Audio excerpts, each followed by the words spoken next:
السلام علیکم ورحمۃ اللہ وبرکاتہ حامدا و مصلیا اما بعد۔ ناظرین کرام، جیسے ہی رمضان کا مہینہ گزر جاتا ہے ہم اور آپ عبادتوں کو چھوڑ دیتے ہیں، یہ کہتے ہوئے اور یہ سوچتے ہوئے کہ اب ہم نے بہت عبادت کر لی، اب ہم نے نمازیں بہت پڑھ لی، اب ہم نے قیام اللیل بھی بہت زیادہ کر لیے، لہٰذا اب آرام کریں گے۔ سال بھر ہم اور آپ آرام کرنے لگ جاتے ہیں۔ ناظرین کرام، کیا آپ جانتے ہیں کہ آرام کون کرتا ہے؟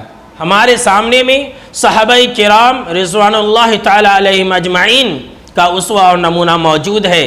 دنیا کے اندر انہیں جنت کی خوشخبری ملی تھی، آپ صلی اللہ تعالیٰ علیہ وسلم نے نام لے لے کر کے انہیں بشارتیں دی تھی کہ تم جنتی ہو، تم جنتی ہو، لیکن کیا مجال کہ کسی بھی صحابی رسول نے اللہ کی عبادت و بندگی کو چھوڑا ہو، بلکہ وہ اور بھی زیادہ عبادتوں کو انجام دیتے تھے۔ اب ذرا سوچئے کہ ان کے مقابلے میں ہماری حیثیت کیا ہے؟ سوال یہ پیدا ہوتا ہے کہ ہم عبادتوں کو چھوڑ کر کے جو آرام کرنے لگے، کیا ہماری مغفرت ہو گئی ہے؟ کیا ہماری عبادتیں قبول ہو گئی ہے؟ کیا ہم جنت کے اندر داخل ہو گئے؟ کیا ہم جہنم سے دور کر دیے گئے؟ جبکہ صحابہ کرام رضوان اللہ تعالی علیہم اجمعین یہ جہنم سے بھی دور کر دیے گئے تھے، جنت کے اندر داخل کر دیے گئے تھے، پھر بھی انہوں نے کبھی بھی عبادتوں کو نہیں چھوڑا، کیونکہ وہ جانتے تھے کہ اللہ کی عبادت ہمیں کبھی چھوڑنی نہیں ہے۔ وہ جانتے تھے کہ مومن وہ ہوتا ہے جو مرتے دم تک اللہ رب العالمین کی عبادت و بندگی کرے۔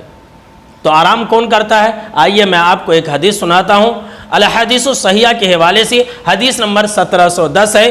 اما عائشہ رضی اللہ تعالی عنہا راوی حدیث سے کہتی ہیں کہ آپ صلی اللہ علیہ وسلم نے فرمایا انما یستریح من غفر لہ، کہ آرام وہ کرتا ہے جسے بخش دیا گیا ہو۔ اللہ اکبر کبیرہ۔ ناظرین کرام، حدیث سننے کے بعد فیصلہ ہم اور آپ کر لیں، کیا ہم آرام جو کرنے لگے، عبادتوں کو چھوڑ کر کے جو ہم اور آپ آرام کرنے لگے، کیا ہماری مغفرت ہو چکی ہے؟ کیا ہماری عبادتیں قبول ہو چکی ہیں کہ ہم اور آپ آرام کرنے کے موڈ میں ساری نمازوں کو چھوڑ دیا، عبادتوں کو چھوڑ دیا، مسجدوں کو آنا چھوڑ دیا، اللہ رب العالمین کی عبادت و بندگی سے منہ موڑ لیا؟ کیا ہماری مغفرت ہو چکی ہے؟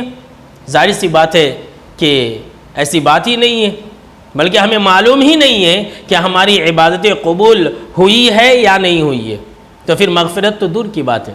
لہٰذا ناظرین کرام، آرام کو چھوڑ دیں اور مرتے دم تک ہم اور آپ اللہ رب العالمین کی عبادت و بندگی کریں۔ اللہ رب العالمین نے قرآن مجید کے اندر یہ بیان فرمایا وَعْبُدْ رَبَّكَ حَتَّى يَأْتِيَكَ الْيَقِينُ، کہ تم مرتے دم تک اللہ رب العالمین کی عبادت و بندگی کرو۔ لہٰذا ہمیں آخری سانس تک اللہ رب العالمین کی عبادت و بندگی کرتے ہوئے اس دنیا کے اندر زندگی گزارنی چاہیے۔